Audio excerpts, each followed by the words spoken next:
नमः संस्कृताय। गुरुर्ब्रह्मा गुरुर्विष्णु गुरुर्देवो महेश्वरः। गुरु साक्षात् परब्रह्म तस्मै श्री गुरवे नमः।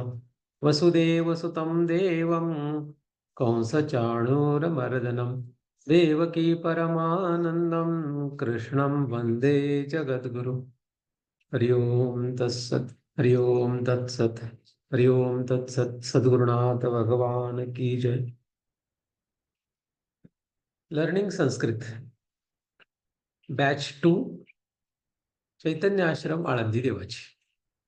इस संस्था की तरफ से हम लोग ये 1 साल का संस्कृत सीखने का वर्ग अटेंड कर रहे हैं।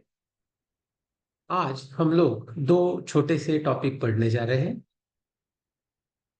अनुपूर्वी और उपदेश।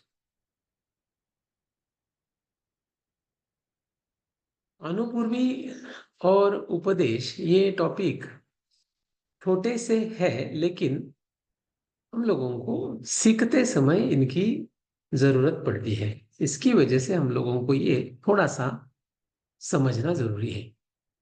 किसी भी शब्द में वर्ण जिस क्रम से बैठते हैं उस क्रम को हम लोग अनुपूर्वी कहते हैं। इसका मीनिंग ऐसे है कि कोई भी अगर शब्द होगा तो उस शब्द में जो भी वर्ण सीक्वेंस में रहेंगे ये अनुपूर्वी कहलाता है। और दूसरी एक हमें बात समझनी चाहिए, वो है उस शब्दों को हम किस तरीके से कहते हैं। जैसे कि राम ये शब्द है, इसको कैसे कहोगे? तो हम राम शब्द को अकारांत शब्द ऐसे कहते हैं। तो ये 2 हम लोगों को यहाँ पे टॉपिक या फिर 2 इसके मुद्दे जो है वो समझने हैं। इन 2 मुद्दों को हम लोग समझेंगे यहाँ पे। ये पहला अनुपूर्वी, दूसरा उसको क्या कहोगे। राम जो शब्द है ये यहाँ पे प्रातिपदिक लिखा है। प्रातिपदिक माने कि किसी भी शब्द का मूल शब्द, क्योंकि व्याकरण में हर शब्द का रूप चलता है। जैसे कि राम शब्द है तो उसके विभक्ति में 7 विभक्ति और 3 वचन, इस 21 तरीके से उसके रूप चलेंगे। तो कोई भी रूप हो उसका रूट वर्ड माने कि मूल शब्द हमें समझना चाहिए, उसको प्रातिपदिक कहते हैं। जैसे यहाँ पे राम शब्द है तो राम शब्द में र है, आ है, म है और अ है। तो र अधिक आ अधिक म अधिक अ।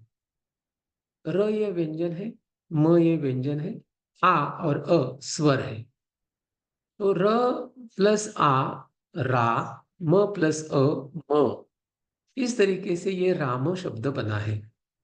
अभी आप देख सकते हो कि मैंने इस राम शब्द को अलग अलग अक्षरों में बांट दिया। तो राम ही र प्लस आ प्लस म प्लस अ ऐसा है। तो ये जो हमने यहाँ पे लिखा है इसको अनुपूर्वी कहते हैं। हर शब्द की इस तरीके से अनुपूर्वी बनती है। अभी आप दूसरा शब्द देख सकते हो, सीता। तो स प्लस ई प्लस त प्लस आ। इसमें स और त ये व्यंजन है, ये हलंत है, और ई आ ये 2 स्वर है। तो सीता इस प्रातिपदिक शब्द की अनुपूर्वी हम इस तरीके से लिख सकते हैं। वैसे ही हरि, ह अ र ई, जननी, ज अ न अ न ई। इस तरीके से कोई भी शब्द हो उसकी अनुपूर्वी आप लिख सकते हो। जैसे यहाँ पे मातृ ये शब्द है तो म ये व्यंजन हलंत जो आ इस स्वर के साथ मिलके माँ ऐसे बनता है, और त ये हलंत व्यंजन, और र या फिर कोई लोग इसको री ऐसा भी कहते हैं। तो ये त प्लस रु माने कि त्रु, तो शब्द बना मातृ। अभी ये मातृ शब्द जो है वो यहाँ पे हमने अनुपूर्वी में इस तरीके से लिखा है। कोई भी शब्द हो, उस शब्द के अंतिम में कोई ना कोई वर्ण आता है, जो वर्ण हम देख के उसको उस तरीके से बुलाएंगे। जैसे राम, इस शब्द में अंतिम वर्ण अ है, तो हम इसको अकारांत शब्द कहेंगे। अकारांत ऐसे क्यों? हम लोगों ने पहले, इसके पहले के वर्ग में कार प्रत्यय और इफ प्रत्यय ये पढ़े थे।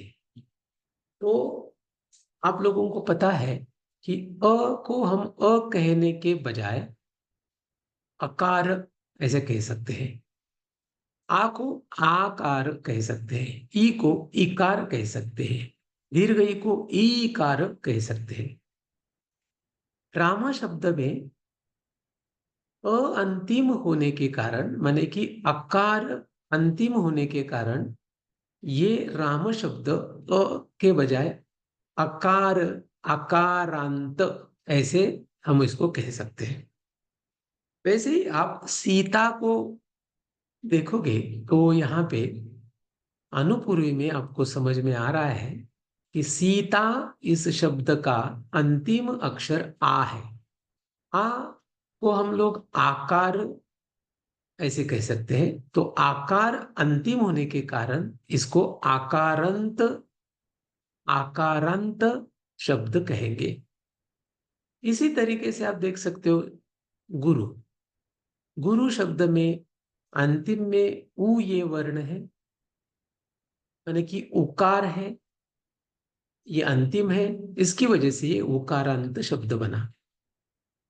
वधु, इस शब्द में उ ये अंतिम वर्ण है, उ माने कि उकार, तो ये उकारांत शब्द बना।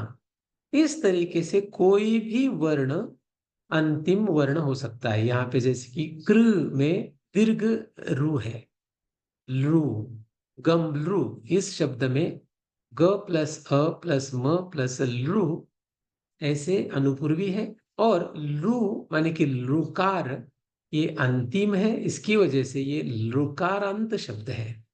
इस तरीके से बहुत सारे शब्द आप लोग ढूंढ सकते हो।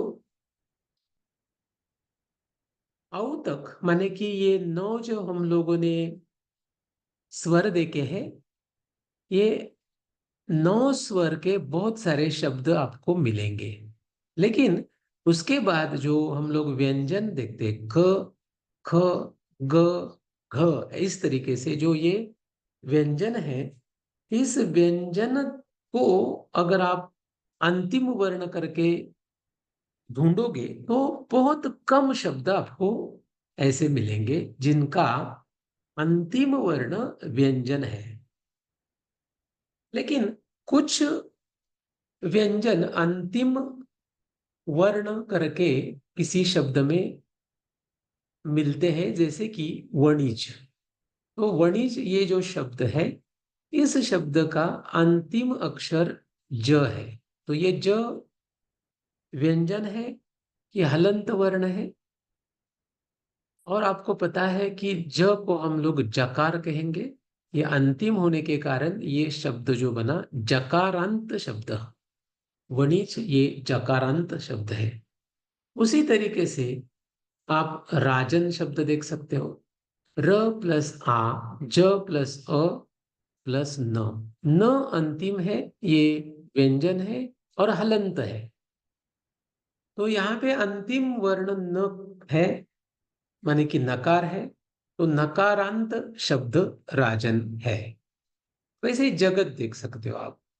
ज प्लस अ प्लस ग प्लस अ प्लस त अंतिम वर्ण यानी कि तकार, तो ये तकारांत शब्द है जगत। इस तरीके से आप बहुत सारे शब्द ढूंढ सकते हो। हम लोगों को ये पता है कि र ये जो वर्ण है इसको हम रकार नहीं कहते हैं, इसको हम रेफ कहते हैं। तो ये र जो वर्ण गिर इस शब्द में अंतिम वर्ण है, तो हम इसको रेफांत ऐसे कहेंगे। तो गिर शब्द रेफांत है जिसके अंत में रेफ आया है, माने कि र हलंत, ये व्यंजन यहाँ पे गिर शब्द में अंतिम वर्ण है।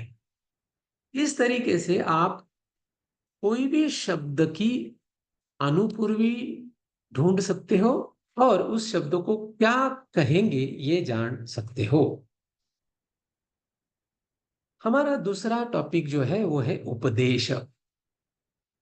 उपदेश जो होता है वो व्याकरण शास्त्र में और हमारे जो प्रैक्टिकल लाइफ हम कहेंगे या फिर हमारा व्यवहार जो है, रेगुलर लाइफ जो है, इसमें जो शब्द उपदेश आता है उन दोनों का भाव एक ही है। उपदेश माने कि क्या, अगर कोई हमसे बड़ा, ज्ञान से बड़ा, आयु से बड़ा हमें कुछ बताता है और हमारे भले की बात होती है या फिर किसी टॉपिक को लेके वो हमें समझाता है, तो हम ऐसे कहते हैं कि उन्होंने हमें ये उपदेश दिया। तो ये जो उपदेश है वो साधारण रूप से हमें ऐसे पता है। व्याकरण शास्त्र में उपदेश जो होता है वो बड़े, जो तीन प्रमुख मुनि हम लोगों ने पहले देखे, उन्होंने कहा हुआ जो भी है उसको कहेंगे उपदेश। पाणिनि ऋषि, कात्यायन ऋषि, पतंजलि ऋषि, इन तीन ऋषियों ने जो भी कहा है वो उपदेश कहलाता है। अभी आप लोगों को ये पता ही है कि महर्षि पाणिनि इन्होंने जो लिखा अष्टाध्यायी में, वो सब कुछ उन्होंने माहेश्वर सूत्र से लिखा है। माने कि भगवान शंकर जो है उन्होंने जो भी कहा है इस व्याकरण में या फिर व्याकरण शास्त्र के लिए, वो भी उपदेश ही है। तो इस तरीके से देखोगे तो भगवान शंकर और तीन आद्य महर्षि, इन चारों ने कहा हुआ सब कुछ उपदेश कहलाएगा। तो इन्होंने बहुत सारी चीजें बताई है, जैसे कि माहेश्वर सूत्र है, पाणिनि ऋषि ने जो लिखा हो उसमें शब्द पाठ है, धातु पाठ है, लिंगानुशासन ये टॉपिक है। कात्यायन ऋषि ने वार्तिक लिखा है, माने कि इस अष्टाध्यायी का विस्तृत वर्णन उन्होंने किया है। तो ये वार्तिक जो भी है उसमें जितने भी सूत्र आते हैं ये सभी उपदेश है। वैसे ही महर्षि पतंजलि इन्होंने जो भी महाभाष्य में लिखा है, ये महाभाष्य में लिखा हुआ सब उपदेश है। इस उपदेश के बारे में एक कारिका भी उपलब्ध है। धातु, सूत्र, गणोणादि नाम, लिंगानुशासनम, आगमः, प्रत्ययादेशाः, उपदेशा प्रकीर्तिताः। धातुपाठ, सूत्रपाठ, गणपाठ, उणादिपाठ, लिंगानुशासन, इस पंच ग्रंथ में पठित शब्द तथा आदेश, आगम, प्रत्यय, ये सब उपदेश नाम से प्रसिद्ध है।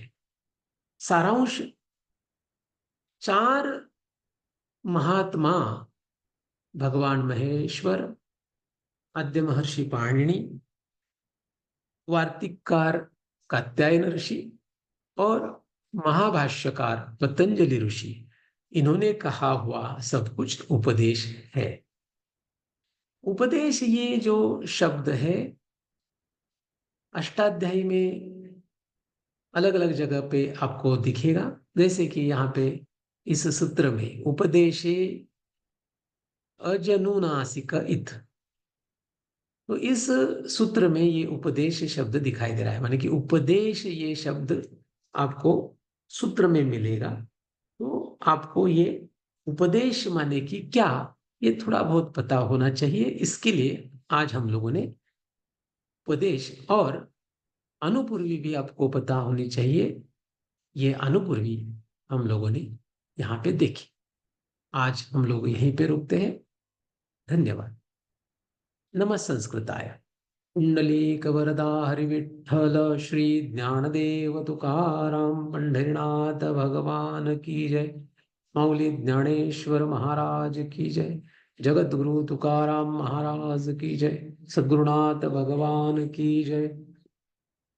आता विश्वात्मके देवे येणे वाग्यज्ञे तोषावे, तोषोणी मज द्यावे पसाय दान हे, जे खळांची व्यंकटी सांडो तया सत्कर्मी रती वाढो, होता परस्परे पडो मैत्र जीवाचे, दुरितांचे तिमिर जाओ विश्वस्वधर्म सूर्य पाहो, जो जे वांछिल तो ते लाहो प्राणी जात वर्षत सकळ मंगळी, ईश्वर निष्ठांची मांदियाळी अनवरत भूमंडळी भेटो दया भूता, चला कल्पतरूचे आरव चेतना चिंतामणीचे गाव, बोलते जे अर्णव पियुषाचे चंद्रमे जे अलांछन, मार्तंड जे तापहीन ते सर्वाही सदा सज्जन सोयरे होतु, किंबहुना सर्व सुखी पूर्ण हो नीतीही लोकी, भजी जो आदि पुरुखी अखंडित आणि ग्रंथोपजीविये विशेषी लोकिये, दृष्टा दृष्ट विजय हो आविजी, वेथ म्हणे श्री विश्वेश्वराओ हा होईल दान पसाओ, येणेवरे ज्ञान देवो सुखिया झाला, येणेवरे ज्ञान देवो सुखिया झाला, येणेवरे ज्ञान देवो सुखिया झाला। सद्गुरुनाथ भगवान की जय।